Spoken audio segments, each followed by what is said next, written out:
Assalamualaikum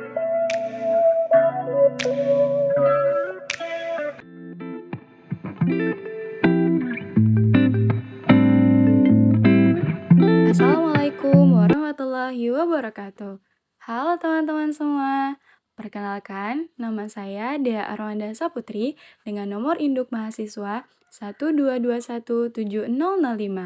Nah, pada video kali ini saya akan menyampaikan tentang perkembangan ejaan bahasa Indonesia. Semoga video ini bisa bermanfaat untuk menambah wawasan kita dalam bahasa Indonesia. Selamat menonton!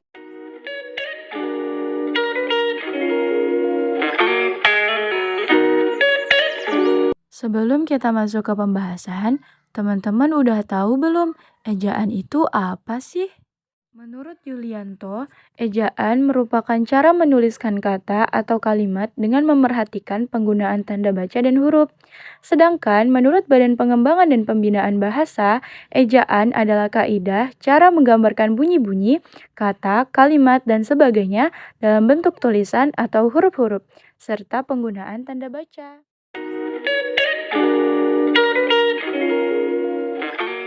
Yang pertama adalah ejaan yang disempurnakan atau yang biasa kita kenal dengan istilah EYD.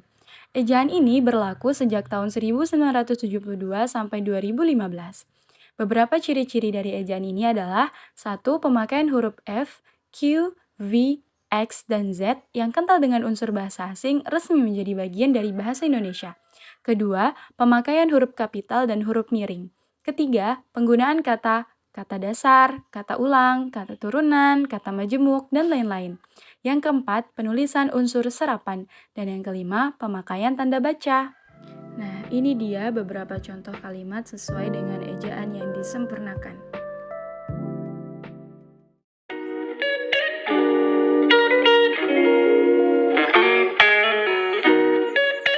Yang kedua adalah ejaan bahasa Indonesia atau EBI. Berdasarkan Peraturan Menteri Pendidikan dan Kebudayaan Republik Indonesia Nomor 50 Tahun 2015 tentang Pedoman Umum Ejaan Bahasa Indonesia, EBI pun resmi berlaku sebagai ejaan baru bahasa Indonesia. Latar belakang diresmikan ejaan baru ini adalah karena perkembangan pengetahuan teknologi dan seni sehingga pemakaian bahasa Indonesia semakin luas. Ejaan ini menyempurnakan EYD, terutama dalam hal penambahan diftong, penggunaan huruf kapital, dan cetak tebal.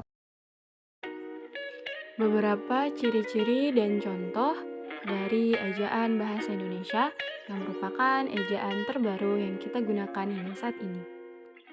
Nah, teman-teman, setelah kita membahas dua ejaan, yaitu ejaan yang disempurnakan dan ejaan bahasa Indonesia, apa sih perbedaannya antara kedua ejaan ini? Terdapat 3 perbedaan antara pedoman umum ejaan yang disempurnakan dan pedoman umum ejaan bahasa Indonesia. Yang pertama, penambahan huruf vokal atau diftong. Di EYD, huruf diftong hanya 3, yaitu I, AU, dan AU. Di EBI, huruf diftong ditambah 1, yaitu E, misalnya pada kata geser dan survei. Perbedaan yang kedua yaitu penggunaan huruf kapital.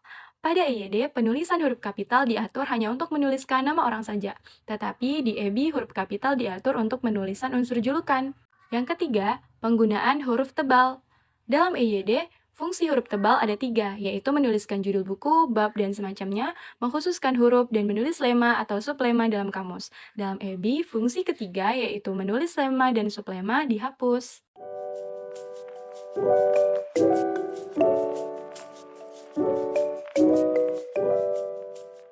Ada informasi penting nih teman-teman. Buat yang belum tahu, jadi sekarang ini EBI udah dibuat versi daring loh. Jadi buat yang masih butuh kejelasan hubungan ini, maksudnya penjelasan tambahan tentang EBI bisa meluncur ke EBI daring. Tinggal buka websitenya, terus akses deh. Asal kalian punya kuota ya teman-teman.